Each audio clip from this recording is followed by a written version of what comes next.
Praise the Lord. પ્રભુની સ્તુતિ થાઓ. સુંદર સમયને માટે પ્રભુએ ફરી એકવાર આપણને કૃપા આપી તેનું અદ્ભુત વચન સમજવાના માટે આજે આપણે એક સબ્જેક્ટમાં જવાના છીએ અને એ સબ્જેક્ટ દેવનું ન્યાયપણું શોધવાની માટે કે વચનમાં એવું લખવામાં આવ્યું છે કે તમે તેનું રાજ્ય અને ન્યાયપણું શોધો એટલે સગડાવાના તમને આપવામાં આવશે અને તેનું રાજ્ય અને ન્યાયપણું કેવી રીતે શોધી શકાય તેનું એક ઉદાહરણ આપણે રૂથના પુસ્તકમાંથી જોવાના છીએ. Praise the lord. આવો રૂથ એનો પહેલો અધ્યાય અને તેની 22મી કલમ ત્યાં એવું લખવામાં આવ્યું છે એમ નાઓમી તથા તેની સાથે મોઆબ દેશમાંથી આવેલી તેની પુત્રવધુ મોઆબેન પાછી આવી અને જવની કાપણીની શરૂઆતમાં તેઓ બેથલેહેમ આવી. ઘઉંની જવની શરૂઆત કાપણીનો સમય. શરૂઆત કાપણીનો એ શબ્દ આપણે યાદ રાખીશું.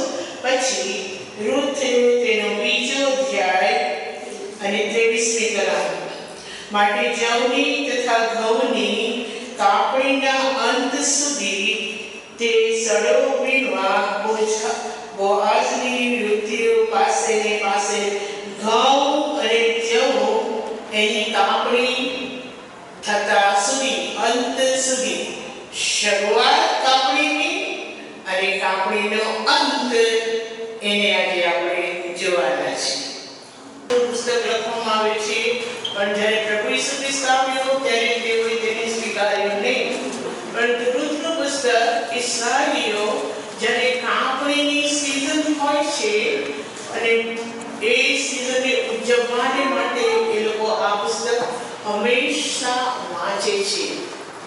પરંતુ જેમ કોરિન્થીન્સમાં લખવામાં આવે છે કે એ લોકો આ પુસ્તકને એવી રીતે વાંચે છે કે જેમ મૂસાના મોં પરનો પ્રકાશ તેઓ જોઈ ન શકે માટે પડદો નાખતા હતા અને એ પડદાના જેમ જ અત્યારે પણ તેઓ દેવનું વચન વાંચે છે. તો પાઉલ એ સમજાવતા એમ કહે છે કે આપણે જેવો વિશ્વાસુ બન્યા છે તો વિશ્વાસુ તરીકે આપણે અને વચનની વચમાં કોઈ પડદો ના હોય. કહેવાનો મતલબ કે વચનમાં જે લખેલું છે તેને આપણે સમજી શકીએ અને દેવનું વચન કોઈ પણ દિવસ એમ સમજી શકાતું નથી. દેવનું વચન હંમેશા આત્મા છે અને તેથી કરીને આત્માથી એ સમજી શકાય છે. એટલા માટે આપણને ખબર છે જે પ્રભુ ઈસુ ખ્રિસ્ત પૃથ્વી પર આવ્યો, પ્રભુએ પૂછ્યું તેના શિષ્યોને કે મારા વિશે લોકો શું કહે છે અને કોઈ કીધું એલિયા, કોઈ કહે છે કે યોહાન વગેરે વગેરે વગેરે ઘણું બધું ત્યાં લખવામાં આવ્યું છે. પરંતુ પિત્તર કહે છે તું જીવતા દેવનો દીકરો છે. અને પ્રભુ ઈસુ આત્મામાં હરખાયા અને તેણે પિત્તરને કીધું જો તે આકાશમાંના બાપે પ્રગટ કર્યું ન હોત તો તું જાણી શક્યો ન હોત, પરંતુ તને આકાશમાંના બાપે પ્રગટ કર્યું છે કે હું કોણ છું. કેમ કે ખ્રિસ્ત કોણ છે એ ફક્ત જાણવું ઇસ્રાએલ લોકો માટે એક મોટો મહિમા હતો. એમના માટે જાણે કે સ્વર્ગ આકાશમાંથી ઉતરી આવ્યું છે એવું હતું. કેમ કે તેઓ મસાયા વિશે સઘળું જાણતા હતા. મસાયા એક શબ્દ જો તેઓ સમજી જાય તો જે તેઓએ જાણ્યું હતું મસાયા કોણ છે, યશાયા પ્રબોધકો બધાએ કીધું હતું પ્રભુ ઈસુ ખ્રિસ્ત આવશે, મસાયા આવશે, મસાયાનું રાજ્ય આવશે, તે પોતાનું રાજ્ય સ્થાપશે, એના રાજ્યની અંદર પુષ્કળ શાંતિ હશે, એના રાજ્યમાં આવશે. બધું તેઓને જાણતા હતા. અને જો તેઓને ફક્ત ખબર પડી ગઈ હોત કે આ મસાયા છે તો એ લોકો એ પ્રકટીકરણને એટલું બધું મહિમાથી અને ગૌરવથી સ્વીકારી લે. પરંતુ એવું બન્યું કે તેમના હૃદયની અતિલાઈના કારણે એ પ્રકટીકરણ તે સમયના ઇસ્રાએલીઓ કે આજ સુધી તેઓ પામી શક્યા નથી. તો અહીંયા કહેવાનો મતલબ કે જ્યારે આપણે વિશ્વાસુ લોકો છીએ ત્યારે બાઇબલ જે અદ્ભુત વચન જેમણે આપણે ગીત ગાયું લિવિંગ વર્ડ જીવતું વચન જે આપણને આપવામાં આવ્યું છે એ જીવતું વચન જીવનમાં જીવન અને જીવન આપ્યા જ કરે છે. હવે જ્યારે આપણે રૂથનું પુસ્તકને આપણે જોવાના છે તો રૂથના પુસ્તકમાં આપણે રૂથથી આપણને એક વસ્તુ ખબર છે કે રૂથ એક સદ્ગુણી સ્ત્રીની સાથે સરખાવવામાં આવે છે. પરંતુ સદ્ગુણી સ્ત્રી હા, પણ એમાં સદ્ગુણમાં એની અંદર કયા પ્રકારનો સદ્ગુણ હતો કે જે એનું નામ અને એનું પુસ્તક વચનની અંદર લખવામાં આવ્યું.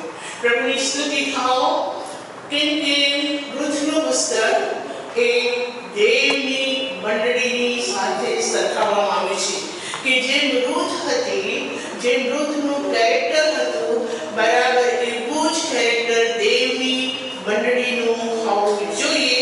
દેવની મંડળીની અંદર એવું હોવું જોઈએ. એના માટે રૂથનું પુસ્તક ઉદાહરણના અર્થની અંદર આપવામાં આવે છે, ઉદાહરણથી લખવામાં આવે છે.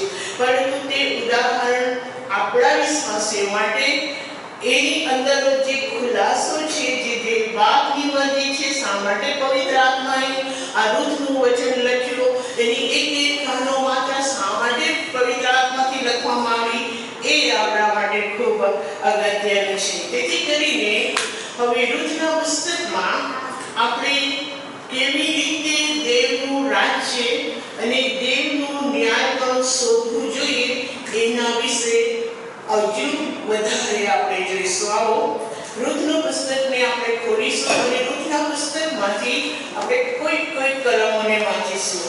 રૂથ એનો પહેલો અધ્યાય અને તેની 22મી કલમ.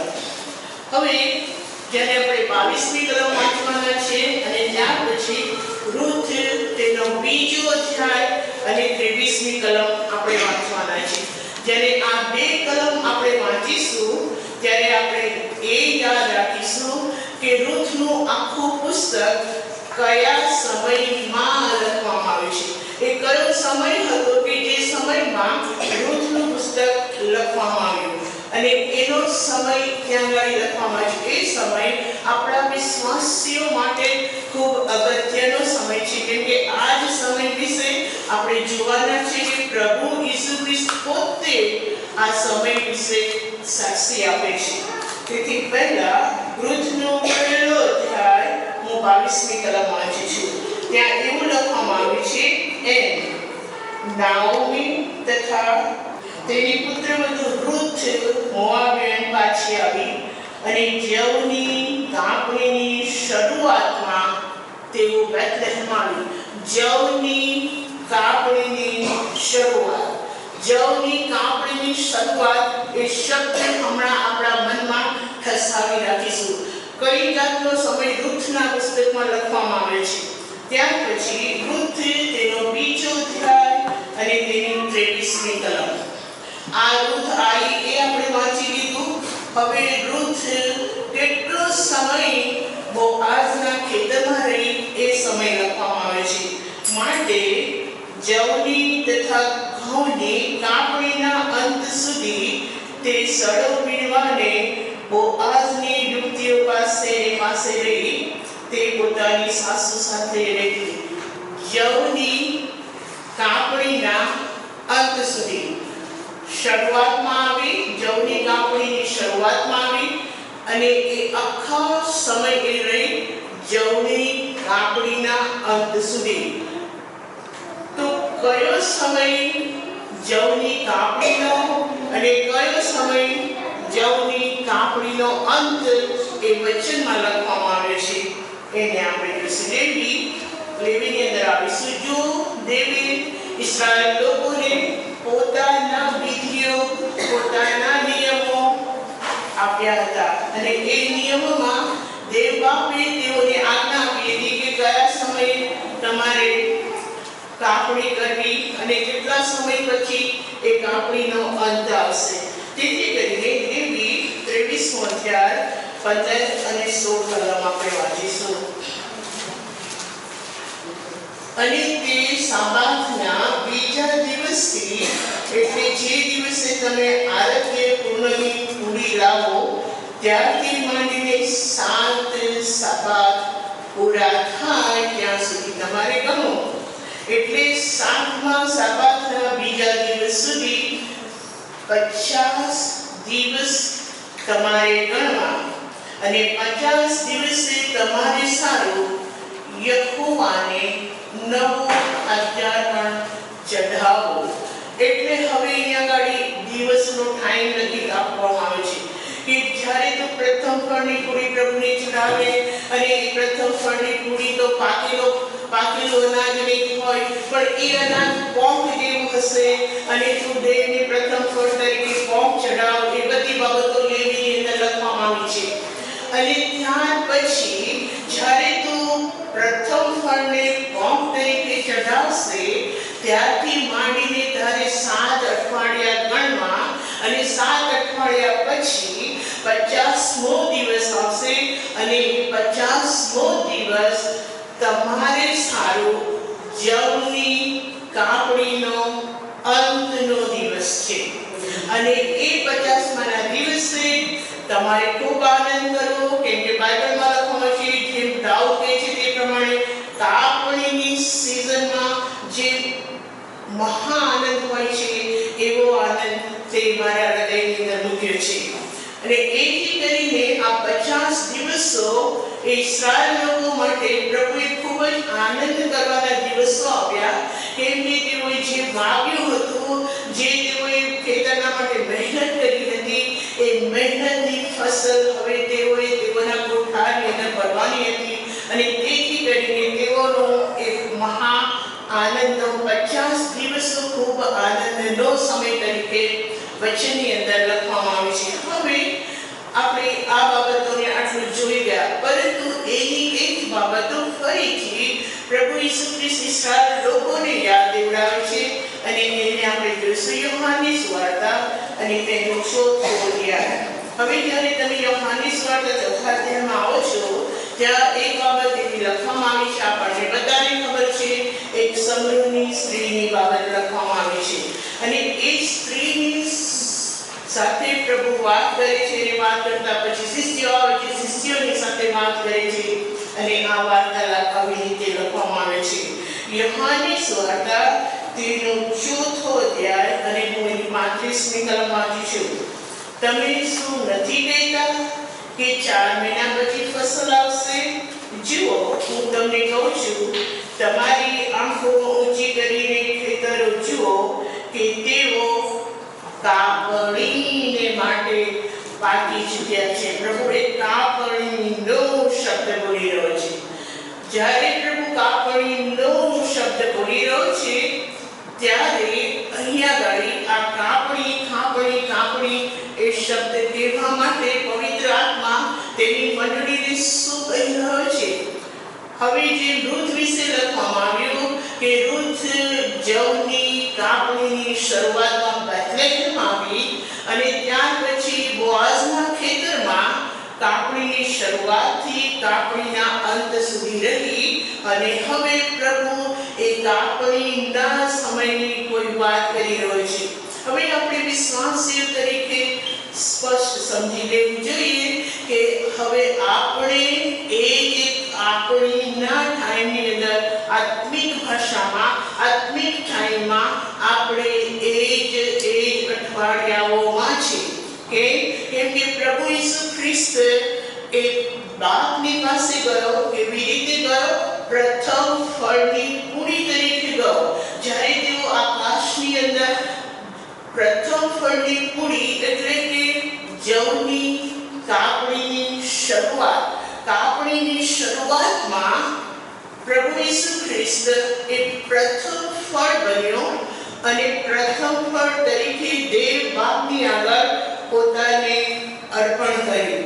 અને હવે પ્રભુ ઈસુ ખ્રિસ્ત ગયો છે અને પ્રભુ ઈસુ ખ્રિસ્ત ફરીથી પાછો આવશે.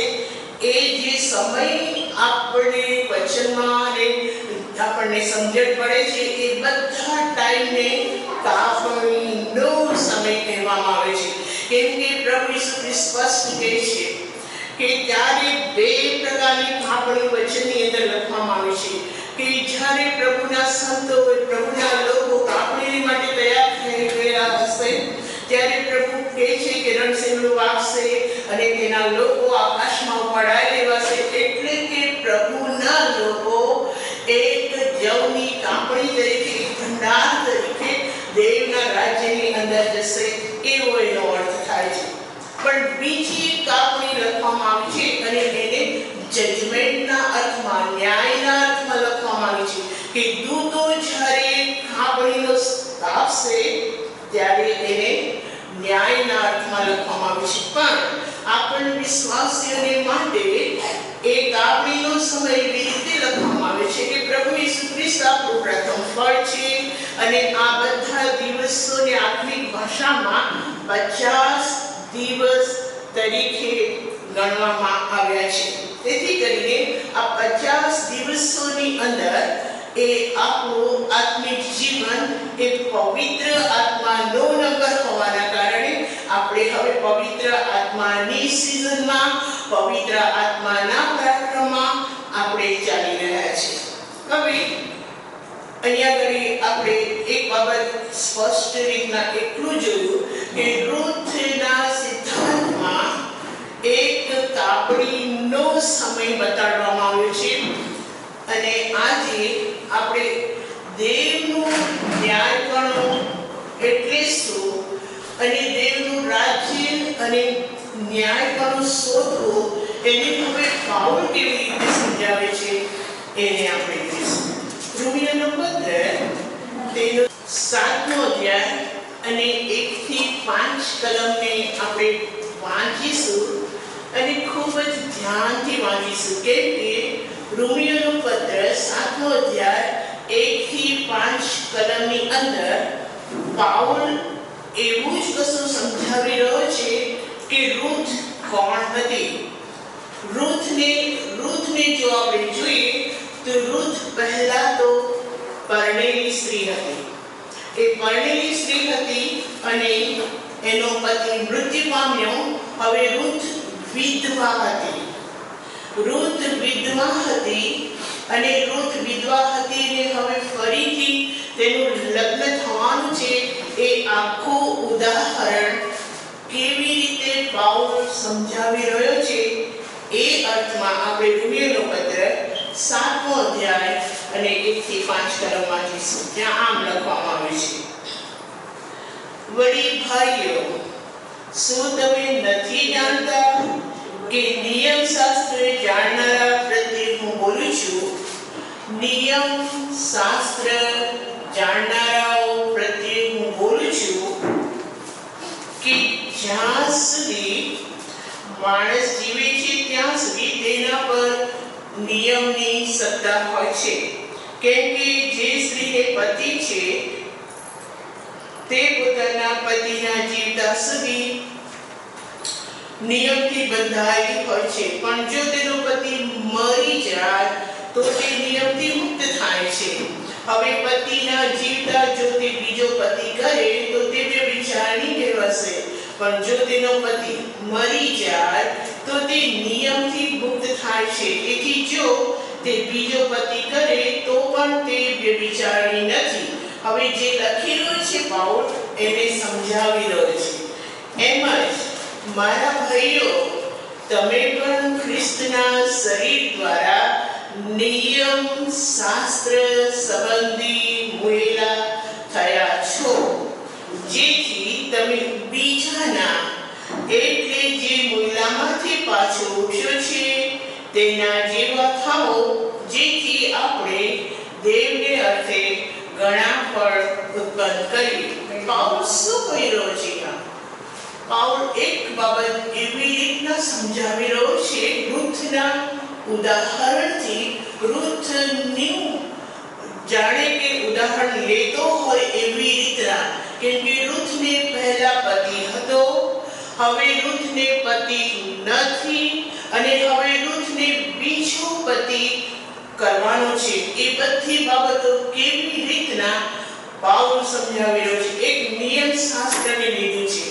એ નિયમ શાસ્ત્ર સંબંધી કે છે, જોજો અહીંયા આપણે શું કહી રહ્યા છે? અહીંયા આપણે પાપી લોકો માટેનું આમંત્રણની વાત નથી, પણ અહીંયા નિયમ શાસ્ત્ર પાળનારાઓ માટે છે કે તમે જેઓ નિયમ શાસ્ત્ર પાળો છો, તમે જેઓ નિયમ શાસ્ત્રથી પોતાને ન્યાય ઠરાવો છો, અને હવે નિયમ શાસ્ત્ર તમારામાં મૃત્યુ પામવું જોઈએ, જેથી તમે ખ્રિસ્તના બની શકો. ટૂંકમાં પાઉલ એવું કહ્યો છે, પાપીઓને માટે એ કહી રહ્યો નથી, પરંતુ ન્યાયીઓ એટલે ઇસ્રાયેલીઓ જેઓને બહુ અભિમાન હતું નિયમ શાસ્ત્ર પ્રત્યે, તેઓ પોતાને નિયમ શાસ્ત્ર દ્વારા પોતાને ન્યાય સમજતા હતા. દરેક બાબતમાં તેઓ પ્રભુ ઈસુની સામે કઈ બાબતની ટક્કર લેતા હતા? નિયમ શાસ્ત્રમાં આમ લખેલું છે, નિયમ શાસ્ત્રમાં આમ લખેલું છે, નિયમ શાસ્ત્રમાં આમ લખેલું છે. હંમેશા તેઓ એક નિયમ શાસ્ત્ર લઈને પ્રભુ ઈસુની સાથે વાદ વિવાદ કરતા હતા. હવે નિયમ શાસ્ત્ર એટલા માટે આપણે જોઈએ તો નિયમ શાસ્ત્ર અપવિત્ર નથી, નિયમ શાસ્ત્ર પવિત્ર છે, કેમ કે દેવ બાપે તેઓને નિયમ શાસ્ત્ર તરીકે નિયમ શાસ્ત્ર આપ્યું હતું. એ તો મહાન અને ગૌરવવાન વિના હતી નિયમ શાસ્ત્ર. પરંતુ અહીંયા આગળ પ્રભુ ઈસુ ખ્રિસ્તના આવ્યા પછી પ્રભુ શું કહી રહ્યો હતો? વિશ્વાસીએ શું કરવાનું છે? એક કેવી રીતના પવિત્ર આત્મા એ બાબતોને સમજાવી રહ્યો હતો, કેમ કે અત્યાર સુધી ઇસ્રાયેલ લોકો નિયમ શાસ્ત્રનો એક કાનો કે એક માત્રા તેઓથી પાડી ન શકાય તો તેઓ એકબીજાને દોષિત ઠરાવતા હતા અને નિયમ શાસ્ત્ર તેઓ છીપટથી પાડતા હતા. એટલા માટે પાઉલ કહે છે, હું ફરીસીઓનો ફરીસી છું, હું નિયમ શાસ્ત્ર સંબંધી નિર્દોષ. એમ શબ્દ શા માટે પાઉલ કહે છે? પાઉલ એટલા માટે કહે છે કે હું ભલે નિયમ શાસ્ત્રને હું શીખવતો હતો, પરંતુ હું નિયમ શાસ્ત્ર પ્રમાણે ચાલતો હતો. નિયમ શાસ્ત્રમાંની એક બાબત એવી ન હતી કે હું એનો ભંગ કરતો હતો. એક્ઝેક્ટલી નિયમ શાસ્ત્રમાં જે લખ્યું છે એ પ્રમાણે હું બોધ કરતો હતો. એક્ઝેક્ટલી જેવું નિયમ શાસ્ત્રમાં લખેલું છે એવી રીતે હું ચાલતો હતો, અને એનું અભિમાન હતું. અને એણે કીધું કે નિયમ શાસ્ત્ર સંબંધી હું નિર્દોષ. એ શબ્દ તેણે લખ્યો કે એનો મતલબ એવો છે કે હું આખું નિયમ શાસ્ત્ર બહુ જીવનથી બહુ ખાતરીથી હું પાડતો હતો. પણ રોમિયોના પત્રમાં પાઉલ બીજું કંઈ કે શું કહી રહ્યો છે કે હું નિયમ શાસ્ત્ર સંબંધી એટલો આવીશ હતો, નિયમ શાસ્ત્ર સંબંધી હું લોકોને સતાવતો હતો, નિયમ શાસ્ત્રને હું જાણતો હતો, નિયમ શાસ્ત્ર વિશે હું બોધ કરતો હતો. પણ પ્રભુ ઈસુ ખ્રિસ્ત જ્યારે મને મળ્યો ત્યારે એ ખ્રિસ્તના પ્રકટીકરણે નિયમ શાસ્ત્રને મારામાં કેવી રીતે મારી નાખ્યું, નિયમ શાસ્ત્રને મારામાં કેવી રીતે કે બીજા અર્થમાં જો રોમિયોનો પત્ર 7મો અધ્યાય તમે વાંચો તો એનો ટૂંકમાં ખુલાસો એવો થાય છે કે મેં નિયમ શાસ્ત્ર સાથે લગ્ન કર્યું હતું.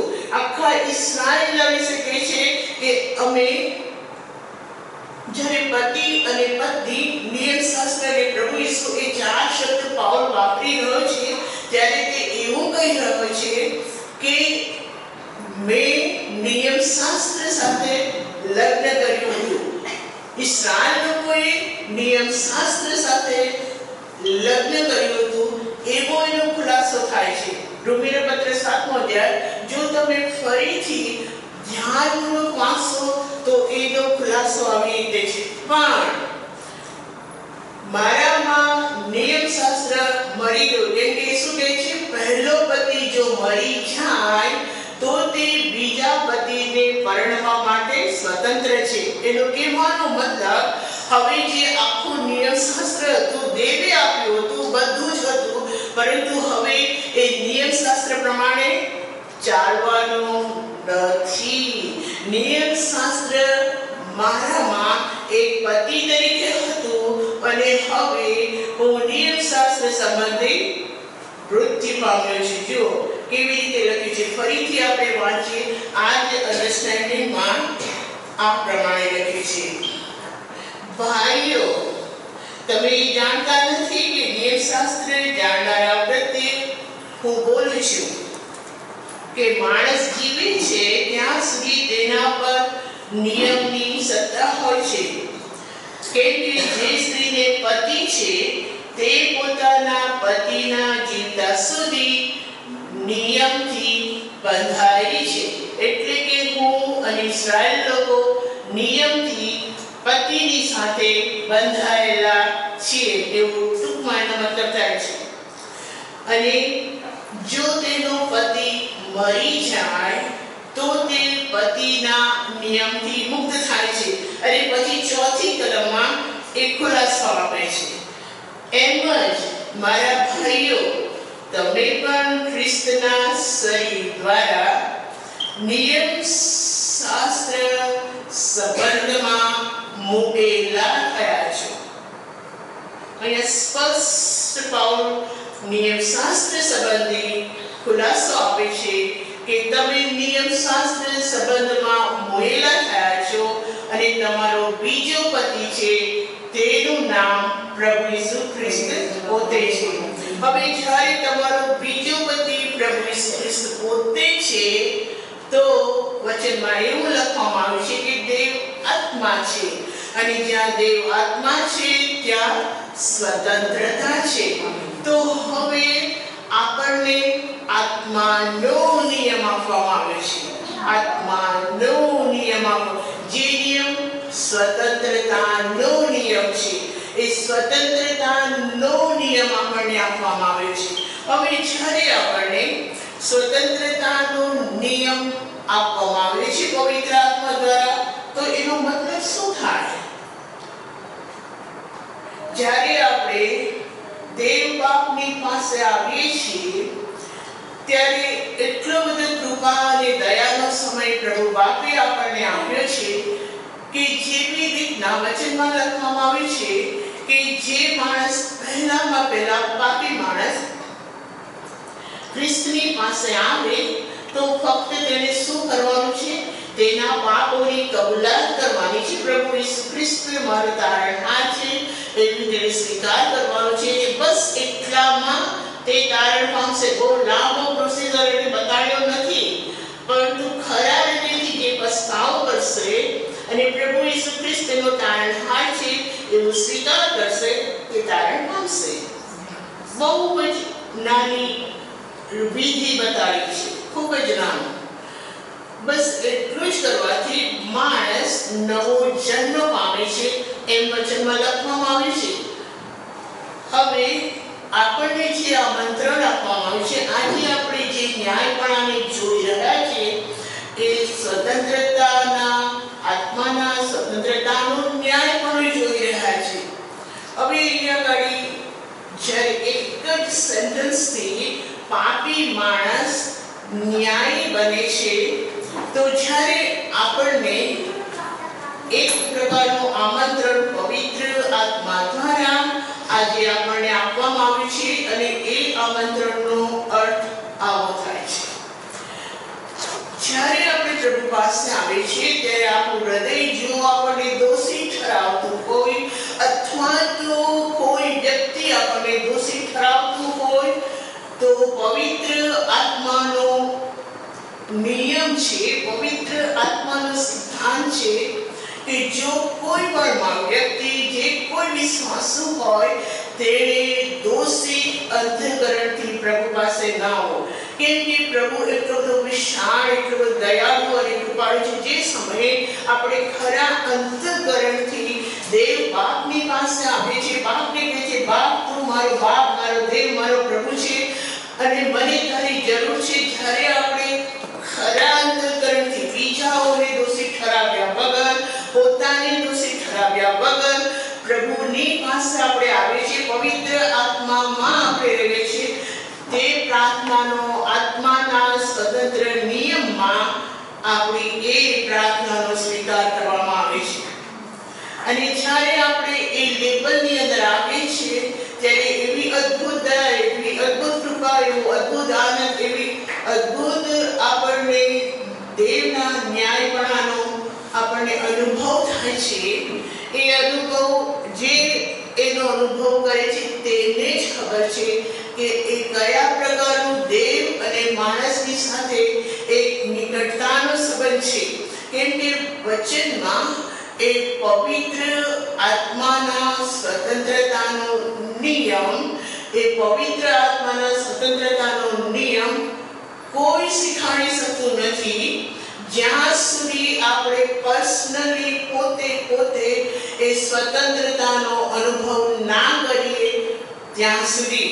કારણ કે ભલે ગમે તેટલું શિક્ષણ આપણે પામ્યા હોઈએ, ગમે તે આપણને ખબર હોય, પરંતુ અનુભવ એ બીજી બાબત છે. શિક્ષણ એ અલગ બાબત છે. એ અનુભવ આપણને બતાડે છે કે હું આત્માના નિયમ પ્રમાણે ચાલું છું કે દેહના નિયમ પ્રમાણે ચાલું છું. તેથી કરીને હવે રૂથમાં આપણે કેરેક્ટર જોઈશું. રૂથની અંદર એવી અદ્ભુત બાબત લખવામાં આવી છે કે રૂથની સદગુણ બાબતો લખવામાં આવી છે. અને તે છે રૂથ તેનો 3 અધ્યાય અને 10મી કલમ. ત્યાં આમ લખવામાં આવે છે, ત્યારે તેણે કહ્યું, મારી દીકરી, તું યહોવાથી આશીર્વાદિત હો. પ્રથમ કરતા છેવટે તે અધિક માયા બતાડી છે, કેમ કે ગરીબ કે તવંગર કે જુવાનિયાની પાછળ તું ગઈ નહીં. આ કેરેક્ટર આપણને શું કહેવા માંગે છે? અહીંયા બોઆઝ રૂથનું સદગુણ સ્વભાવ એનું વખાણ કરી રહ્યો છે.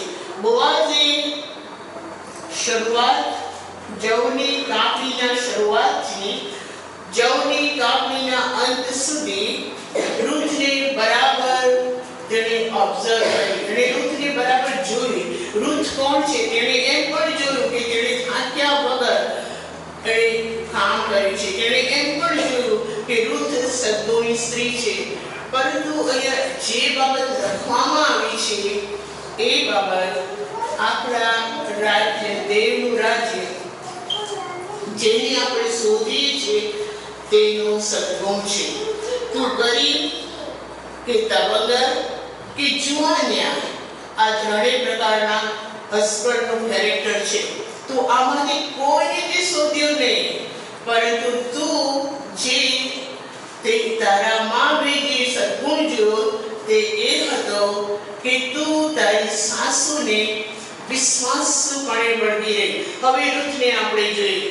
રૂથની પાસે એક જિંદગી હતી, એક લાઈફ હતું, અને તે તેના પતિ સાથેનો તેનો દેશ મોઆબ હતો, વ્યક્તિત્વ હતું, એક પ્રકારનું એની અંદર એક જીવન હતું જે મોઆબની સાથે વળગેલું હતું, જે મોઆબણ હતી એવી રીતે લખવામાં આવે છે.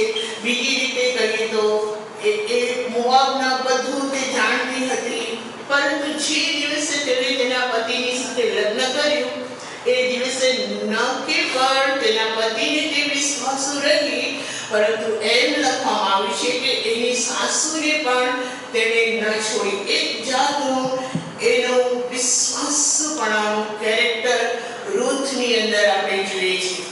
અને જે એનું કેરેક્ટર હતું એ કેરેક્ટરની અંદર આપણે એનું એક લાઈફ એવું જોઈએ છે કે તેનો પતિનું ઘર, જૂના પતિનું ઘર, એક કેરેક્ટર એવું જોઈએ છે. પણ હવે જ્યારે તે મોઆબ આવી છે, મોઆબથી બેથલેહેમ આવી છે અને તે તેની સાસુની સાથે આવી છે, અને હવે એને બીજો પતિ મળવાનો છે.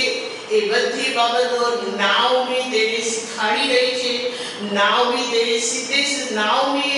જ્યારે તેને છેલ્લા દિવસે એ જવની ખડીમાં મોકલી ત્યારે નાઓમીએ તેને સીધું કીધું હતું કે જો બોઆઝ આપણો નજીકનો સગો છે. નાઓમીએ કીધું હતું બોઆઝ આપણો નજીકનો સગો છે.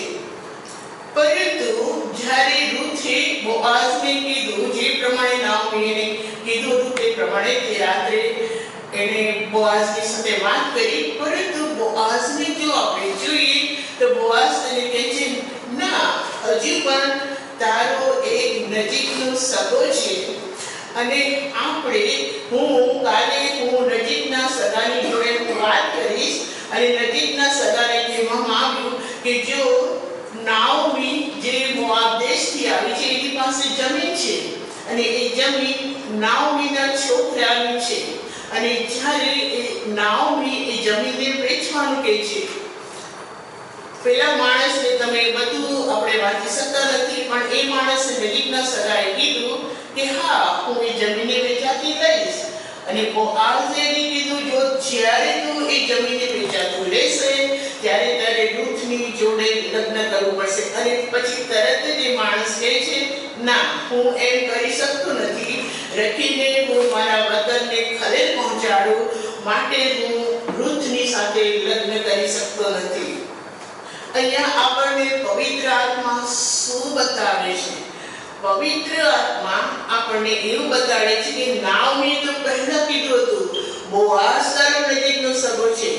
બીજો એક માણસ છે, તારો સગો નથી નજીકનો, પણ બોઆઝ તારો નજીકનો સગો છે. નાઓમીએ સ્પષ્ટ એવું જ કીધું હતું, પરંતુ બોઆઝ એને કહે છે કે ના, મારા કરતા પણ નજીકનો સગો છે. ત્યાં શું કઈ બતાવ્યું છે? પ્રભુનું વચન આપણને શું કહેવા માંગે છે? એ કે આપણે પ્રભુની પાસે આવ્યા છીએ. આપણે જે દિવસથી નવો જન્મ પામ્યા એ દિવસથી આપણે ઈચ્છીએ છીએ કે આપણો પ્રભુ આપણો પતિ છે, આપણો પ્રભુ આપણો બાપ છે, આપણો પ્રભુ આપણો સભ્ય છે, ને આપણે પ્રભુ ઈસુની પાછળ ચાલે છે. પણ અહીંયા પ્રભુ આપણા હૃદયની પરીક્ષા પણ કરે છે.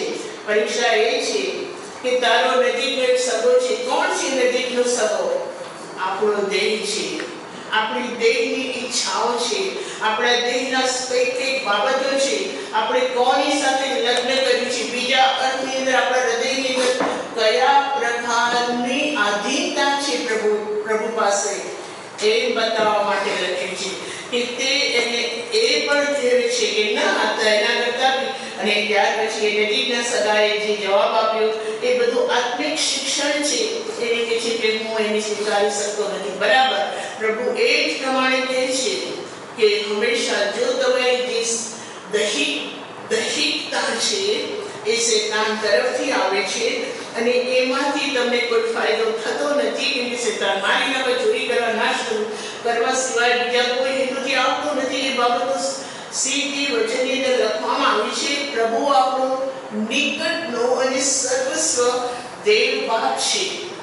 પરંતુ અહીંયા ગાડી કહેવાનો મતલબ એ છે કે જ્યારે આપણે પ્રભુની પાછળ ચાલીએ છીએ ત્યારે આપણે આપણા હૃદયને તપાસીએ કે શું આપણે દેવનું રાજ્ય અને તેનું ન્યાય પણ શોધીએ છીએ કે ઘણા માનવોની પૃથ્વી પર આપણને જરૂર છે, ફક્ત તેના માટે તેની પાછળ જઈએ છીએ. કેમ કે રૂથના વિશે બોઆઝે કીધું, જો તું જુવાન પાસે ગઈ નથી, જો તું ગરીબ પાસે ગઈ નથી, જો તું તવંગર પાસે ગઈ નથી, પણ તું તારી પ્રમાણિકતાને, તું તારી આધીનતાને તું વળગી રહી છું.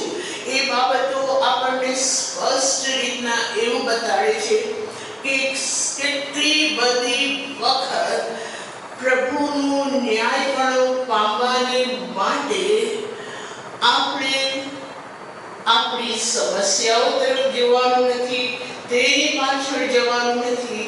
આપણે શેતાન આપણને કેટલા બધી વખત પરીક્ષણમાં લાવીને કચડી નાખવા માંગે છે, તેની તરફ જવાનું નથી. આપણે કોને શોધીએ છીએ? આપણું હૃદય કોને શોધે છે? કેમ કે વચનમાં એમ લખવામાં આવ્યું છે કે તમે તેનું રાજ્ય અને તેનું ન્યાય પણ શોધો, એટલે સઘળા વાના તમને આપવામાં આવશે. એનો મતલબ એવો નથી, કહેવાનો મતલબ કે આપણે ઘણા માનવની જરૂર છે, આપણે માંગવું ન જોઈએ, એનો મતલબ નથી. પણ આપણા હૃદયના ઊંડાણમાં આપણે કોને શોધીએ છીએ, કોની પાછળ આપણે જઈએ છીએ, કોને આપણે મેળવવો છે, એ રૂથનું પુસ્તક આપણને શીખવાડે છે. તું ગરીબ તવંગ જુવાનિયા પાછળ ગઈ નહીં. એ ફક્ત એનો મતલબ એટલો જ છે કે આપણી પાસે પૃથ્વીની ઉપર ઘણી સમસ્યાઓ, ઘણા સંકટોમાંથી, ઘણા બાબતોમાંથી પસાર થવું પડે છે. એટલા માટે પાઉલ એટલે સુધી આપણા શરીર માટે કહે છે, મારા શરીરમાં પણ એક એવો નિયમ છે જે હંમેશા યુદ્ધ કરે છે. એટલે કે મારે પ્રભુને મેળવવો છે પણ વચમાં રૂકાવટ આવે છે અને વગેરે વગેરે બાબતો, એ બાબતને સમજાવવા માટે કહે છે. પણ અહીંયા આપણને આજના સંદેશમાં પ્રભુ આપણને એટલું જ કહેવા માંગે છે, આપણું હૃદય કોને શોધે છે, આપણું હૃદય કોની તરફ આપણા ધણી તરીકે ફરેલું છે. એ પ્રભુ આપણું હૃદયને જુએ છે. આપણી સમસ્યાઓ, આપણી માંગણીઓ, આપણા ઘણું બધું પૃથ્વી પર રોજ અને રોજ આપણને ખબર છે સર્વ બાબતોના બર્ડનો આપણી પર હોય છે. પરંતુ એ બધામાં આપણે કોની પાછળ છે આપણું હૃદય, એ રૂથનું પુસ્તક આપણને બતાડે છે. રૂથને આપણે જોઈએ તો તેની અંદર એક જ બાબત ખૂબ અગત્યની છે, આધીનતા. એ આધીનતા ફક્ત એનો સદ્ગુણ સ્વભાવ હોવાના કારણે એ આધીનતા તેને હાર્ડવર્ક કરાવતી હતી. એ આધીનતા તેને નાઓમીનું વચનો, નાઓમીનું કહેવું સાંભળવા દેતી. આધીનતા એણે જ્યારે રૂથ મોઆબ દેશમાંથી નીકળી, તેને એના માટે નથી નીકળી કે હું યરુશલેમમાં જઈશ, ત્યાં આગળ બેથલેહેમમાં જઈશ, મને મારી સાસુ બીજો પતિ કરી આપશે વગેરે વગેરે. એના મગજમાં કશું નહોતું. એના મગજમાં એક બાબત હતી કે જેની સાથે મને લગ્ન કરવામાં આવે છે એના કુટુંબને હું આધીન રહું. અને એ આધીનતાએ તેની અંદર સઘળા સદ્ગુણો ઉત્પન્ન કર્યા. ચાવીનો શબ્દ રૂથમાં જો આપણે જોઈએ, એટલા માટે તો પ્રભુ ઈસુ ખ્રિસ્ત આપણને પતિ અને પત્નીના ઉદાહરણ આપતા કહે છે કે સ્ત્રીએ પોતાના પતિને આધીન રહેવું. કહેવાનો મતલબ કે એ એક ચાવી છે, એટલે શબ્દ એક ચાવી છે. જ્યારે આપણે આધીનતા એ શબ્દને પવિત્ર આત્માથી સમજીએ છીએ ત્યારે એ એવા પ્રકારનો શબ્દ છે કે જેની અંદર કોઈ દલીલ હોતી નથી.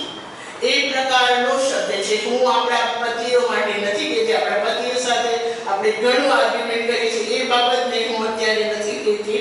હું એ બાબતને કહેવા માંગુ છું કે આપણો આકાશમાંનો ધણી, એને આપણે કેવી રીતના આધીન થઈએ છીએ. એ આધીનતા આપણી દરેક બાબતોની ચાવીઓને ખોલી નાખે. આધીનતાની ચાવી આપણને સર્વ બાબતોને ખુલ્લી કરે છે.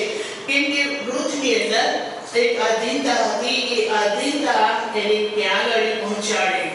લખવામાં આવ્યું છે બોઆઝ તો ઘણો ધનાઢ્ય માણસ હતો અને તેની સાથે તેનું લગ્ન કરવામાં આવ્યું. ન કેવળ તેનું લગ્ન કરવામાં આવ્યું પણ તેની સાથે સાથે પ્રભુ ઈસુ ખ્રિસ્તની વંશાવળીમાં તેનું નામ લખવામાં આવ્યું. એ તો મોઆબેલ હતી, પરંતુ એક ઓર્ડિનરી સ્ત્રી, એને વચનની અંદર એક નમૂના તરીકે પવિત્ર આત્માએ લખ્યું. રૂથનું પુસ્તક આપણને એટલું જ કહેવા માંગે છે કે જ્યારે આપણે કહીએ છીએ કે આપણે વિશ્વાસુ છે, જ્યારે આપણે કહીએ છીએ કે પ્રભુ મારો પતિ છે, જ્યારે આપણે કહીએ છીએ કે પ્રભુ મારો બાપ છે, પ્રભુ મારું સર્વસ્વ છે, એવું જ્યારે આપણે કહીએ છીએ ત્યારે શું આપણે એ પર્સનલ અનુભવના લેવલમાં કોઈક દિવસ આપણે જોઈએ છીએ કે હું ફક્ત મારા પ્રભુને શોધું છું, હું ગરીબ, હું ધનાઢ્ય બનું, હું જુવાનિયા, જે મને જરૂર છે લોજિકલી બધાની પાછળ હું નથી જતી, પણ હું મારા પ્રભુને શોધું છું. અને જ્યારે આપણો પ્રભુ આપણા ઉપર પ્રસન્ન થશે ત્યારે લખવામાં આવ્યું છે તે પ્રમાણે કે તેનું રાજ્ય અને ન્યાયપણું શોધનારને માટે કોઈ પણ વાના તે બાકી રાખશે નહીં. અત્યાર સુધી તેને નથી બાકી રાખ્યું, હવે પછી પણ તે પોતાનો વિશ્વાસપણો આપણને પ્રગટ કરશે. પ્રભુ આજના વચનથી આપણને એટલું જ કહેવા માંગે છે કયા હૃદયથી આપણે પ્રભુને શોધીએ છીએ, કયા હૃદયથી પ્રભુની પાસે આપણે આવ્યા છીએ, કયા હૃદયથી પ્રભુને આપણે પતિ માનીએ છીએ. અને રોમિયોના પત્ર 7મા અધ્યાયમાં પાઉલ એ જ બાબત સમજાવીને તેની મંડળીને આમંત્રણ આપે છે. એની મંડળીને શું કહેવા માંગે છે? પાપથી પસ્તાવો કરવાનો નથી કહેતો. રોમિયોનો પત્ર 7મા અધ્યાયમાં એવા લોકોને તે બોધ આપી રહ્યો છે જેઓ નિયમશાસ્ત્ર જાણે છે, એવા લોકોને તે સમજાવી રહ્યો છે જેઓ ઓલરેડી નિયમશાસ્ત્રની ગાનો માત્રા બધું એમના મોઢામાં છે. એવા લોકોને તે સમજાવી રહ્યો છે કે જેઓ જન્મથી નિયમશાસ્ત્રને જાણે છે, એવા લોકોને પાઉલ સમજાવી રહ્યો છે. અને એ નિયમશાસ્ત્ર શબ્દ આપણા વિશ્વાસી લોકોની પસ્તાવાનો શબ્દ છે. કહેવાનો મતલબ કે જ્યારે આપણે પ્રભુની પાસે આવીએ છીએ ત્યારે જો આપણું હૃદય કોઈ પણ રીતના દોષિત ઠરાવતું હોય અથવા તો બીજા કોઈ રીતે આપણને દોષિત ઠરાવતા હોય, એ દોષિત ઠરાવેલું હૃદય પ્રભુ કદી જ આપણી પાસે માંગતો નથી. પણ જે દિવસે જે સમયે આપણે પ્રભુ પાસે આવીએ, પ્રભુનું ન્યાયપણું આપણા દોષિત અંતઃકરણ કરતા મોટું છે. અને તમે પહેલા યોહાનની અંદર વાંચો છો સ્પષ્ટ રીતના, ત્યાં એમ જ લખવામાં આવ્યું છે, જો કોઈ તમને દોષિત ઠરાવતું ના હોય, જો મેં છુપી રીતે પાપ કર્યું હોય, કોઈને ખબર નથી, પરંતુ મારું અંતઃકરણ મને દોષિત ઠરાવે છે. પણ આગળ વધીને વચનમાં એવું લખવામાં આવ્યું છે, તમારા અંતઃકરણ કરતા દેવ મોટો છે. એનો કહેવાનો મતલબ કે તમારા જે અપરાધો, તમારું જે દોષિતપણું, જે તમે પોતે એમ સમજો છે કે આ હું કશું નથી અથવા હું કશું છું, કોઈ પણ બાબત હશે, પ્રભુ કહે છે તમારા અંતઃકરણ કરતા દેવ મોટો છે. અને જ્યારે એ લેવલમાં આપણે આવીએ છીએ પ્રભુના લોક તરીકે, ત્યારે આપણે આપણી પ્રાર્થનાઓ પવિત્ર આત્માના આનંદમાં આપણે અનુભવ કરી શકીએ છીએ. આપણું દેવનું સાથેનું વચનને વાંચવું, એને આપણે અનુભવ કરી શકીએ છીએ. આ બાબત પર્સનલ છે, આ બાબત બધી ભેગી નથી. કેમ કે પ્રભુએ કીધું ત્યારે નવો જન્મ પામવો જોઈએ. એને કીધું પ્રભુ નવો જન્મ કેવો હોય, કેવો લાગે. પ્રભુએ કીધું કે જો પવન આવે છે તું જાણતો નથી, ગર્ભવતીના ઉદરમાં ખડકા વધે છે તું જાણતો નથી, બરાબર એવી રીતના છે. એટલે કે તું એનો અનુભવ કરે છે, તું એને જોતો નથી. અનુભવ એ આપણા વિશ્વાસી જીવનની ચાવીનો શબ્દ છે. કેવી રીતે આપણે દેવની સાથેનો સંબંધ છે એ આપણા આત્મિક જીવનની સાક્ષી છે. પ્રભુ આપણા પર કૃપા કરી આત્માથી, નિયમથી નહીં, આત્માથી પ્રાર્થના કરે, આત્માથી દેવને આધીન રહે, આત્માથી પ્રભુને મેળવે, આત્માથી વચનને વાંચે, આત્માથી આપણે પ્રેમ કરીએ. આત્મા આત્મા આત્મા, કેમ કે દેવ આત્મા છે. જેઓ તેને ભજવા માંગે છે તેઓએ તેનું ભજન આત્માથી અને સત્યતાથી કરવું. સત્ય કોણ છે? સત્ય દેવનું વચન છે.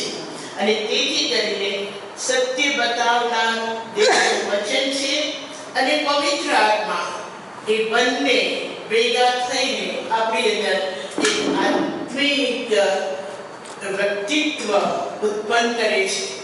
એ આત્મિક વ્યક્તિત્વ એવું છે,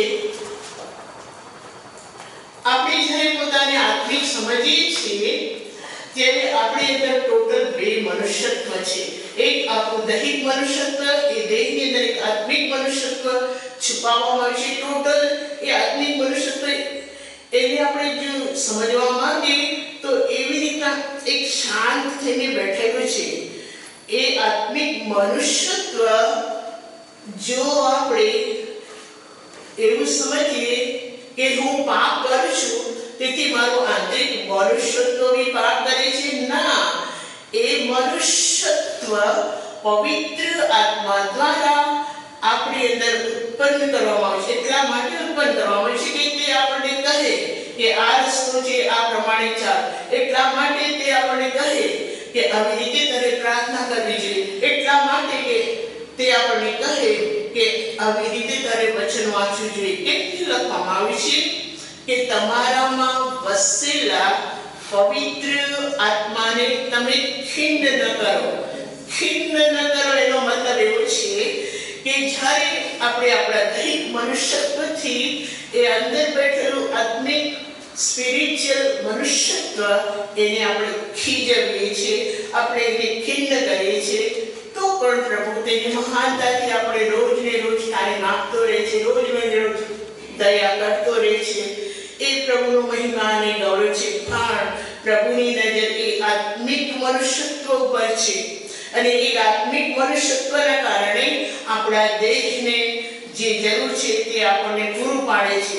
કેમ કે જે રોટલી નાશ વચ્ચે પહેરે સારું નહીં, પણ જે રોટલી અનંતકાળ સુધી ટકે છે તેને સારું તમે મહેનત કરો. એટલે કે હવે બે પ્રકારની રોટલી આપણી આગળ મૂકવામાં આવી છે. બીજી એક રોટલી છે રોજ આપણે માંગીએ છીએ. કોઈ પણ રીતના દેશની સગળી જરૂરિયાતો એક દિવસે ત્યાંની ત્યાં છે. પરંતુ બીજું એક મનુષ્યત્વ છે જેને આપણને અનંતકાળને માટે બોલાવવામાં આવ્યું છે. તે બાપની મરજી એવી છે કે એ મનુષ્યત્વ આપણી અંદર વધતું જાય, એ મનુષ્યત્વ આપણને શીખાડતું જાય, એ મનુષ્યત્વ આપણને કહેતું જાય, એ મનુષ્યત્વ આપણી અંદર બળવાન થતું જાય. એટલા માટે વ્યવહાર આ પ્રમાણે કહે છે, હું ઘટતો જાઉં પણ તે વધતું જાય. તે અવશ્યનું છે. પ્રભુ આપણા પર કૃપા કરે કે આપણી અંદર એ મનુષ્યત્વ વધતું જાય. અને સૌથી અગત્યની વાત એ છે આપણે પ્રાર્થના કરીએ કે આપણે વચન વાંચીએ આત્માથી. કોઈ પણ રીતના એ આત્માના લેવલમાં આપણે આવીશું તો જ આ છેલ્લા દિવસોમાં આપણે પોતાને તથા બીજાઓને આપણે બચાવી શકીશું. પ્રભુ આપણા ઉપર કૃપા કરે કે પ્રભુ આપણને હંમેશા એ આત્માના લેવલમાં રાખે. Praise the lord. આવો આપણે પ્રાર્થના કરીશું. ધન્યવાદ ઓ મારા આકાશમાંના બાપ, ઓ મારા દયાળુ, અમે તને ધન્યવાદ આપીએ છીએ. હવે એમ કહીએ છીએ તને છોડીને અમે ક્યાં જઈએ, કેમ કે જીવન અને અદ્ભુત જીવન તારી પાસે છે. માટે બાપ અમે આજીજી અને વિનંતી કરીએ છીએ અમે તને આધીન રહી શકીએ એવી કૃપા રોજ અમારા પર થવા દે, જેથી તારા પવિત્ર આત્માનો અવાજ અમે સ્પષ્ટ સાંભળી શકીએ. કેમ કે પવિત્ર આત્માનો મનુષ્યત્વ આનંદ, શાંતિ અને મહિમાથી ભરપૂર છે. પ્રભુ એ મનુષ્યત્વમાં નિરંતર રહેવા માટે અમારા પર કૃપા કર. એ સારું કે એ આત્માની કુશળતા અમારા શરીરો પર નિરંતર દેખાય ને અમે રોજ ને રોજ તારી પાસેથી તારી દયા અને કૃપાને મેળવી શકીએ. પ્રભુ ધન્યવાદ કેમ કે તે અમને ન્યાય ઠરાવ્યા છે. પ્રભુ ધન્યવાદ કેમ કે જેવો ખ્રિસ્ત છે એવા તું અમને જુએ છે અને તેના કારણે અમને હિંમત છે કે અમે તને બાપ કહીને હાથ મારીએ છીએ. પ્રભુ અમે તને ધન્યવાદ આપીએ છીએ તારા સર્વ સારા ઉત્તમ શ્રેષ્ઠ આશીર્વાદોને માટે અમારી મદદ કર, જેથી આ પૃથ્વી ઉપર અમારું આત્મિક જીવન હૃષ્ટપુષ્ટ ફળવંત અને મહિમાવંત બને. ધન્યવાદ પ્રભુ ઈસુ ખ્રિસ્તના પરાક્રમી નામ માંગીએ છીએ બાપ. આમેન. આમેન.